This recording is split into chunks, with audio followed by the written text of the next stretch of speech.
And there you have it. The cup that matters has been decided, and it's Australia for the 5th time taking the world title. Australia crowned the 2015 world champions. They beat New Zealand in a largely one-sided affair at the Melbourne cricket ground by 7 wickets. First thoughts? Oh, look, I think Australia just got to the point where they were at their best. You know, we were talking just a minute ago, and they've tidied up any loose ends they had, and they've really seen to it that they've come out and delivered a clinical type assault on the opposition. And the Kiwis were never really given a chance, as this game is very similar as in how ruthless they were, as the same as the semi-final. They're just playing such good cricket and not giving opposition a chance to really get themselves into the game. You're making it sound all too clinical. Show some emotion. Australia's just won their 5th title.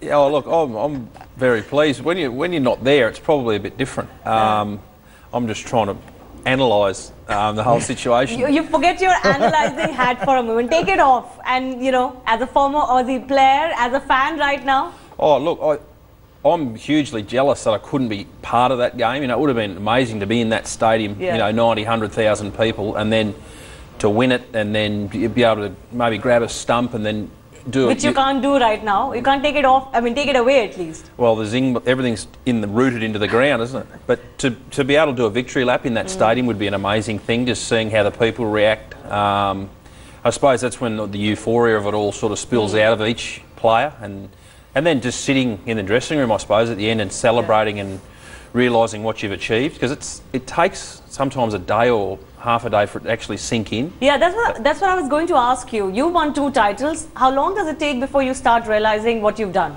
Oh, I think the initial euphoria of the moment of victory, it's very exciting. You know, you get that huge adrenaline rush and that sort of feeling of relief. And then, you know, you'd be sitting in the dressing room having a beer, you know, 3 hours later, and it won't have actually sunk in what you've achieved until you actually maybe wake up the next morning and you think, you know what, we've actually just won the World Cup. You know, it can be like that. Well, you're obviously not there, and I can understand you'd want to be there, but Boria Majumdar is there outside the MCG. A big win for Australia, Boria. Your wishes have come true too, and Michael Clarke, a great swan song for him. A good ruthless performance from Australia in this one. Absolutely, Shivani. In fact, there's an Indian-style celebration for Australia.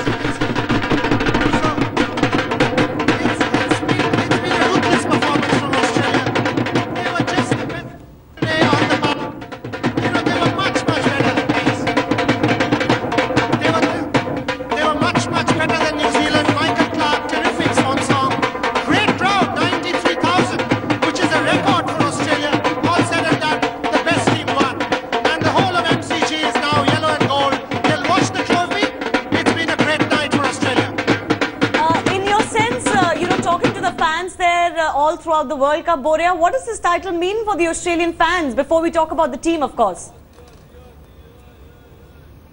You know, I was just, before you were actually speaking to Andrew, when there were a whole group of Australian fans here, and all they said was, it's a shame India wasn't here. It could have been a more competitive final had India been here.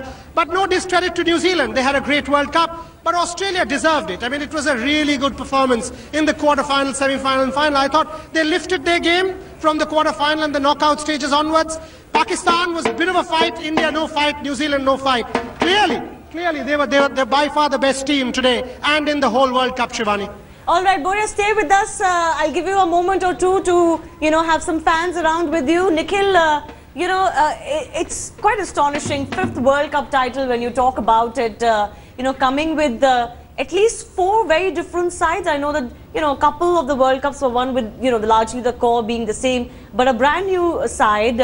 They've dominated India in the summer all through Test and one-day cricket, and then to come out, not have the perfect start, but really show that champion mentality when it matters the most. Well, Shivani, I guess, as the tournament progressed, I just thought that Australia, whatever loose ends that they had, they just started clipping the loose ends together, and, you know, they got more and more clinical in their performances as well.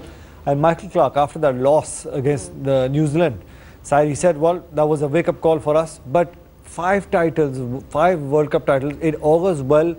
How well does Cricket Australia prepare their players? You know, every World Cup, they probably start as one of the favorites as well. It just goes to show at the back end, you know, the domestic structure, the under-19s, the kids program, everything speaks volumes. I know a lot of people wouldn't speak about that, but to create champions every 4 years, you have to say that Cricket Australia somewhere down the line is doing the right thing, because year on year, they're just producing champions. All right, let me just go across back to Boria, who has some fans with him now.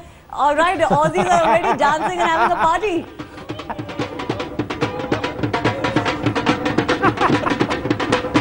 Andrew, Aussie fans are doing a Bhangra jig almost there. We should have one from you here as well. I've got a bit of a bad knee, Shivani. I don't think I'd be able to handle it. No, better excuse than that. Boria, party starting in Australia? It's party time, Shivani. I mean, there was a New Zealand fan here. The moment they started playing the drums, he was like, it's not my night. Ultimately, it's a sports game. I mean, you know, all of Melbourne will be partying tonight. As you can see, people trickling out. It's a great party atmosphere. There's no animosity. It's a spectacle. 93,000 people. People are enjoying themselves. The Australian players are partying out there in the middle. I'm delighted for Michael Clarke, as I said. The Indians out here. The people from all nationalities, and everybody has a smile on their face. It's been a great World Cup. Absolutely. It's been a great World Cup. Second time now, India after India in 2011, there are host countries winning the World Cup. Does that seem to be like a trend that will continue for you? Oh, look, well, the World Cup only comes around once in a blue moon. Like, you know, a player could play for 15 or 20 years and not have a World Cup in his home country. So that's why it's probably so special for the Aussie boys as well, to win at home in front of 93,000 people. That's what you do all the training and the sweating and bleeding for, you know. You're being able to have that moment of victory and that celebration and that memory that you'll have forever that you've winning a World Cup at home, and it would be an amazing feeling. So in 2003, 2007, the World Cup wins that you were part of, just take us back and tell us what was special in those wins, and what would you reckon is the most special thing in this win in 2015? Well, in 2003, we lost Shane Warne the day before our first game. Yeah. He got sent home. He'd taken a diuretic, and it was a banned substance. So we had arguably our best player. We're going to be without him for that campaign. And we had Darren Lehmann was suspended. He didn't play the first half of the competition nearly, and Michael Bevan was injured. Yeah. So we had a bit of an understrength side, and then we had some, you know, Andy Bickle came in, Brad Hogg came in. You yourself came in. I came in, and these men played some incredible cricket. You know, Andy Bickle had the tournament of his life, you know, incredible performances, and Brad Hogg really became an important part of our one-day side. And we went through that undefeated with a side that people weren't necessarily convinced was going to be as good without those key men missing. And then 2007, well, we just played really well in 2007, and no one really pushed us. We had a very strong side, and all our big players played well. Gilchrist was struggling throughout that whole tournament, and then he got 100 in the final, a quality 100, and pretty much put that game out of reach for Sri Lanka. You know, we got over 300 again, and just a very clinical type performance. What stands out for this one? I think this one, probably the development of a couple of the players. I think there's been a bit of a question mark as to how good a cricketer Maxwell is. You know, he can be a bit of a flash in the pan type, but I think he's probably confirmed to people now that he's got a quality to his cricket. And I think Mitchell Starc. I think Mitchell Starc has really matured as a real match winner, spearhead match-winning fast bowler, bowling fast, swinging the ball. So some development there, probably mentally as well. You know, that they'll be able to take this experience now into the rest of their careers and draw on it for the rest of their cricketing days. Yes, before we talk more about Australia, of course, this is the swan song for Michael Clarke, captaining his first World Cup and winning it. So he's obviously bowing out of one-day cricket on a high, and of course Steve Smith is going to take over the reins from him, we expect, of course, and both of them shared the partnership that really won the match for Australia, although they were never really in danger. But before we do that, let's talk about New Zealand as well, Nikhil. First World Cup final, they had exercised a few goals to get into this final in the first place, you know, given how they've been tripped 6 times in a World Cup semi-final before, but then to come so close and yet so far. Well, I guess playing at a new venue, well, they've played obviously outstanding cricket, Shivani, but playing at a new venue, I thought Backfired on them. backfired in the sense that maybe the captain could have started, you know, a little more cautiously, because we've seen the trend in the World Cup. It's the first 8-9 overs when the ball swings.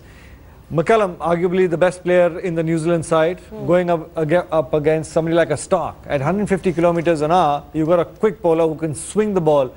I thought, you know, those first three deliveries, what he was trying to do was not on. Had he just spent some time, waited for the shine to get off the new ball, then the shots were there in the making. We saw the ball wasn't moving all day long. So I just thought that maybe the preparation could have been, you know, a little better in terms of so that the execution doesn't suffer. Preparation, I thought he was probably trying to get a point of view saying that he's the best bowler, I'm going to go out there and target him.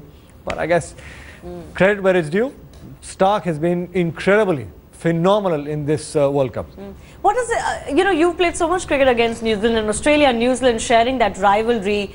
First of all, does it mean more that you've beaten New Zealand in the final, or as some of the fans were saying that perhaps the Australia-India final would have been of, you know, much more exciting? And what would this mean for New Zealand, all the players that you know personally as well, this heartbreak at the World Cup final stage? Oh, look, I think that the New Zealand boys should be proud of what they've achieved.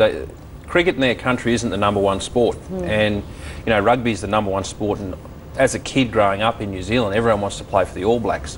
So the Black Caps have done themselves proud. You know, they got beaten by a superior team in a final, and there's nothing to be embarrassed about there. But for a small country to compete and have a cricket team this good, I think it's a credit to them. Absolutely. New Zealand, Australia share that trans-Tasman rivalry, but on the day, once again, Australia, the big brother, as they say, coming up trumps. Boria Majumdar is also with us again from outside the MCG. Boria, big heartbreak for New Zealand, though, to come so close and yet so far. They've led all through the tournament, unbeaten, and yet second to Australia once again. Absolutely, Shivani. They've played wonderfully well and they should be proud of what they've achieved. For a country, you know, of the size of New Zealand, rugby is their primary sport. Having said that, they won the Rugby World Cup in 2011. They came to the final of the Cricket World Cup unbeaten. It's a tremendous achievement for New Zealand. So they've done it very well. Australia, deserved winners, but New Zealand has done themselves proud. I mean, the way Trent Boult bowled, the way Tim Southee bowled, the way Brendan McCullum played right through the competition, the way the New Zealanders played right through the competition, I thought it was quite fantastic. But as I said, Australia was just too good from the quarter-final onwards. And what do you think this title means for your friend Michael Clarke? Only World Cup he captains and then announces his retirement before the final with the World Cup trophy in tow. A huge moment for him.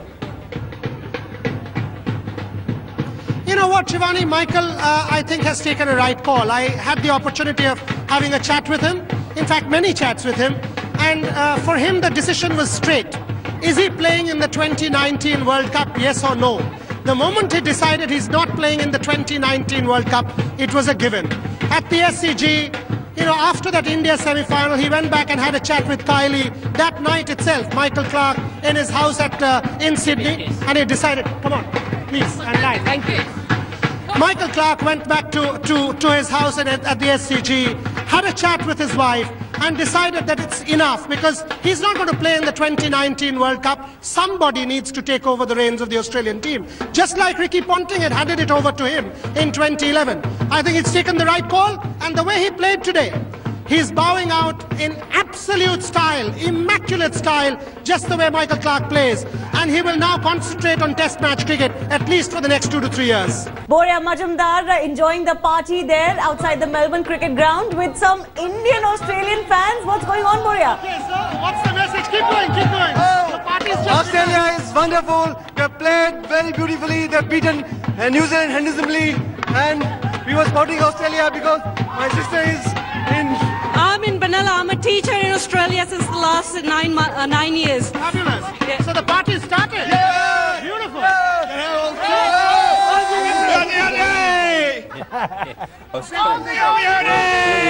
Aussie there somewhere. Champions! Time to party! Fantastic performance from Australia. isn't it? Fantastic performance, mate. Unbelievable. And Michael Clarke was special on the Oh, night. absolutely. Last game, Absolutely unbelievable. Absolutely unbelievable. Did you expect a one-sided final?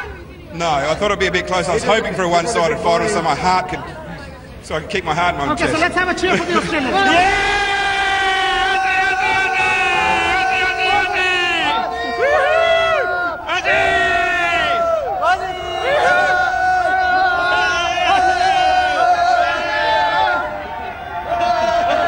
Shivani, as you can see, the party has begun here at the MCG. People are just enjoying the fun. Carry the Black Caps! The best team in the world has won! The best team in the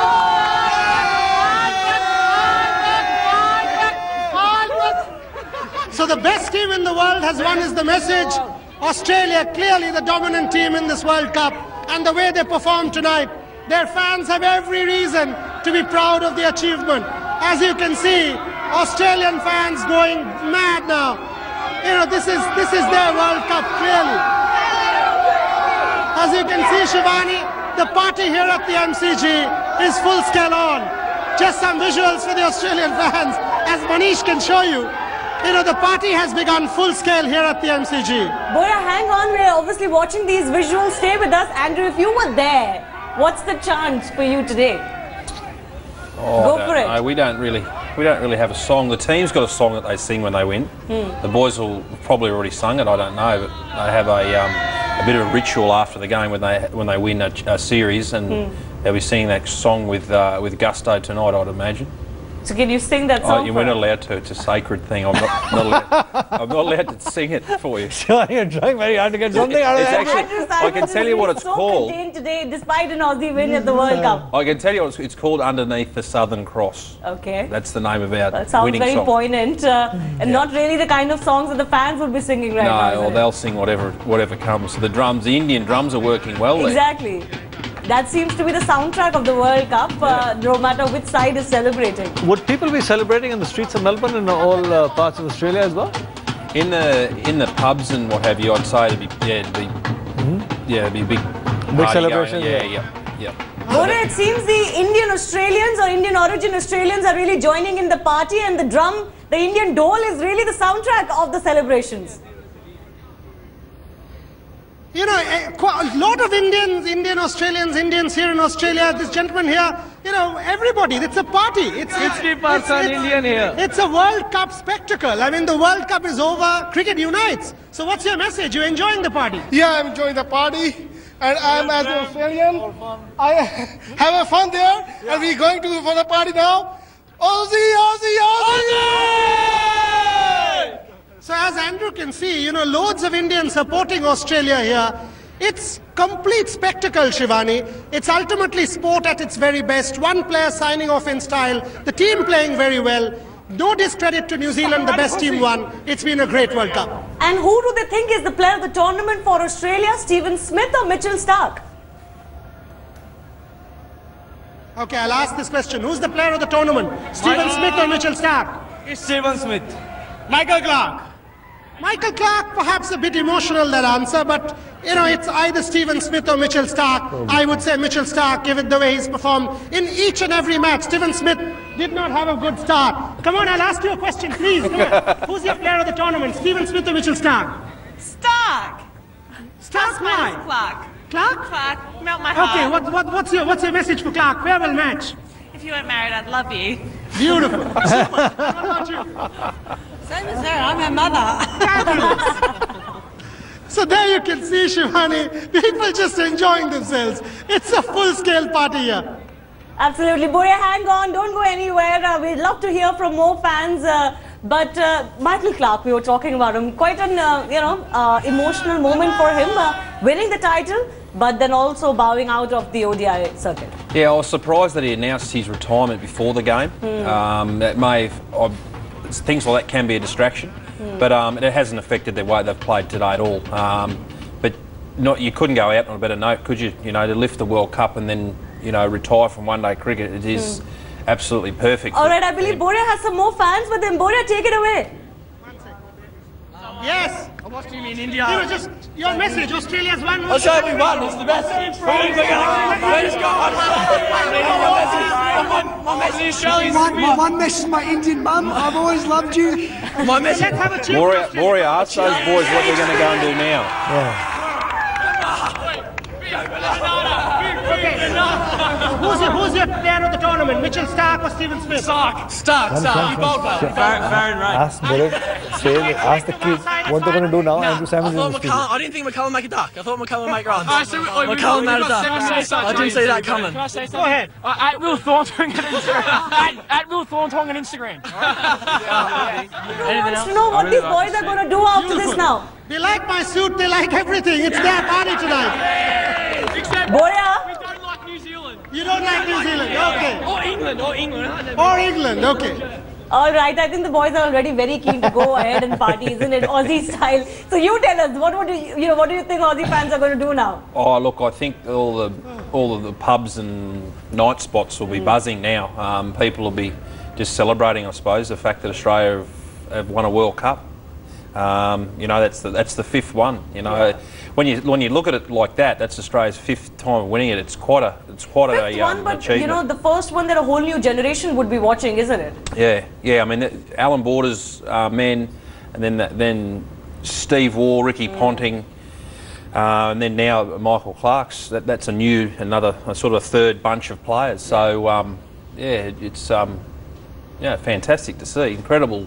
It'll be incredible celebration, and they're playing at the MCG. So would you agree, Mitchell Starc or Stephen Smith? Who's the man of the tournament for them? To me, I think Mitchell Starc. To be honest, because of the kind of tracks, 300 runs being scored, you know, Starc just on single-handedly every side feared him, and that's what you want in terms of opposition playing, and you're looking forward or a little wary of one particular player.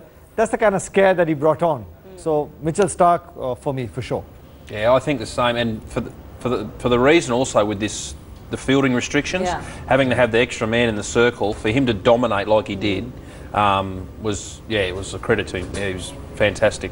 Absolutely, we're running the scorecard on the screens. 183 was always going to be very, very difficult for New Zealand to defend, even with the likes of Bolt and Saudi in their ranks. Matt Henry picked up his first wicket, and that too coming in a World Cup final, I believe. Andrew, you were one of those bowlers on ODI cricket who picked up their first wicket in a World Cup final? First World Cup wicket in the final? Oh, I don't know. No? In the 2003 final, isn't it? Probably. Probably. I don't know that statistic, Shivani. No, he's got a wicket before that in international cricket. I know for... But the first World Cup cricket in a World Cup wicket in a World Cup final. Probably, because 99 he got me out LBW. I know that on Australian tour. It's turned out for them. These are visuals coming in from Melbourne, where fireworks are the order of the day. Big win for Australia, and of course a very big tribute from Michael Clarke, their outgoing captain in one-day cricket, to not just his teammates but also to Philip Hughes, the late Philip Hughes, and in memory of him. Andrew, as we watch these celebrations in Melbourne, Australia in good hands. Michael Clarke's last one-day match, but with the likes of Stephen Smith, Aaron Finch, David Warner forming the core of this new, batting lineup. Glenn Maxwell showing the growth that he has. Australia in good hands under Stephen Smith, I'm presuming. Is that right? Well, there is a case for George Bailey. He's captained Australia earlier in this tournament before Michael came back with his hamstring injury. So that's probably up for debate. Obviously, the selectors will have to sit down and nut that one out. But yeah, Australian cricket's in good hands. That's been a really good performance as a group. There's a really good unit there of players. Strong team, got all bases covered. Yeah. Except probably maybe the spinning role. Yeah. If we can, Glenn Maxwell's improving. He's not an average spinner. He's a good spinner, but that's probably the only thing that side is missing. Absolutely, from the likes of Shane Warne, Brad Hogg, you need that one wicket-taking option as well. Let's take a look at the highest wicket-takers in this World Cup, as I was mentioning earlier as well. Mitchell Starc joined highest with Trent Bolt, 22 wickets for both of them. Starc, though, played one match less because, remember, he also had some injury concerns coming in. But a big tournament for Trent Bolt as well. I mean, this is really the tournament where he's announced himself on the world stage. A heartbreak for him, but ending joint highest. Let's take a look at Mitchell Starc's tournament overall. What a brilliant run for him, and that is why these figures are why he's been decided as the player of the tournament. 63.5 overs, 22 wickets, an average of 10.18. That's just remarkable, especially with the game being as dominated by batsmen as it is today, isn't it, Nikhil? And especially the important point that Andrew pointed out, the fifth fielder in the 30-yard circle. Never easy, but he's been able to, imbibe fear in the opposition. And that's why, make no mistake, he's the most valuable player of the tournament. Phenomenal, 22 wickets. He's literally taken the Australian side through in terms of the bowling department. If you ask me personally, and I'm sure Andrew won't like it, but I thought maybe player of the tournament, joint Trent Bolt, Mitchell Starc, Andrew, you can give that much to Trent Bolt. Why? Why? Because he was in the final two, took 22 wickets. Yeah, but he averaged, Mitchell averaged 10 and Trent averaged 17. So there was that's a fairly big gap as well, considering the fifth fielder in the circle. Don't get me wrong, I think he's done an excellent job, and as you said, You're not giving an inch today, are you? No, he's the best player. He's been the best player, Mitchell Starc. Absolutely. Of course, from the batting side, New Zealand had a couple of very, very big hitters. Of course, Martin Guptill actually finishing as the highest run getter in this tournament. Once again, that will really rarely suffice for anything as the party continues in Melbourne, and it's the Australians are going crazy. Absolutely. Andrew, just set this up for us. What would be like in Melbourne, especially? What is the traditional way for the Aussies to celebrate tonight? Well, generally the team, when you win the wives, girlfriends and kids will come down the dressing room for half an hour straight after. So now that'll probably be happening. They'll have a quick glass of champagne or whatever, and then the kids will say g'day to dad, and then they'll leave, and then the boys will have their own party in the dressing room for as long as they want before they move to an after party or a venue that they'll have organised. There's a post-match press conference to do as well. Yeah, well, they'll probably sneak in a couple of drinks before they go to that. That's generally the tradition. You have the captain gets dragged away when he's having his third beer or something, and he has to go and talk. But yeah, they'll party hard tonight. Absolutely, and of course it's going to be a great, a few weeks for Australia. Transitional time as well for them, so they'll have to be careful about that. We'll have to wait and see whether Stephen Smith does get handed over that reins of ODI cricket officially, and of course he's shown himself to be good for that. He led Australia quite well through the bat in the Test series as well. Boria, if you can come back with us and give us your final comments about what it seems like the future is for Australia. Is that for me, Shivani? Yeah, for you. Under Stephen Smith especially. I think Australian cricket is in very safe hands. I mean, Stephen Smith doing very, very well. Michael Clarke passing the baton to some very, very good players. I mean, rest of the team, it's a very young side. Mitchell Starc, I mean, what, 23, 24? Stephen Smith, some very, very good players in the Australian ranks. 2019, once again, the World Cup is in the UK. Australia will once again be a handy team in 2019. It's a very good side. Ashes coming up, so they'll now move focus to the Test match arena. It's a very, very good Australian unit. Deserved winners, for me, 3 high points in this World Cup. The way the Indian fans supported the team here in Melbourne for the South Africa match and the Pakistan match. Way New Zealand played in New Zealand. And obviously, Australia in the quarter-final, semi-final and final. I think very, very deserved winners. All right, Boria, thanks for joining us. A final cheer, Andrew, final chance I'm giving you before our show at 7:30 p.m. tonight. Cheer for Australia. That much we can get. Oh, look.